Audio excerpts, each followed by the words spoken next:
नमस्ते सबैजनालाई नमस्ते भन्न चाहन्छु। म यति बेला गाउँमा छु। तपाईँले यो दृश्य देख्न सक्नुहुन्छ। किन भन्नुहुन्छ भने आज चाहिँ हल्का पानी रोकिएको अवस्था छ।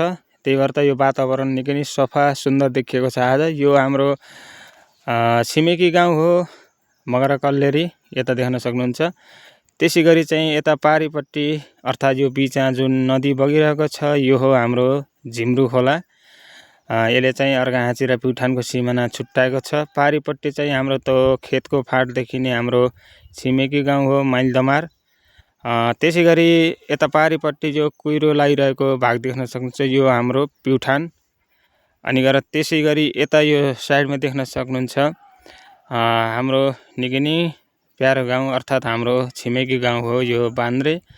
त्यसपछि गएर यहाँ तलपट्टि देख्न सक्नुहुन्छ यो हरियो टिन लागेको बस्ती अर्थात् त्यहाँ हो हाम्रो सुवानेटा। हामीले जुन स्कुलबाट पढ्न सिकियो जनसहभागिता प्राथमिक विद्यालय त्यहाँनिर छ।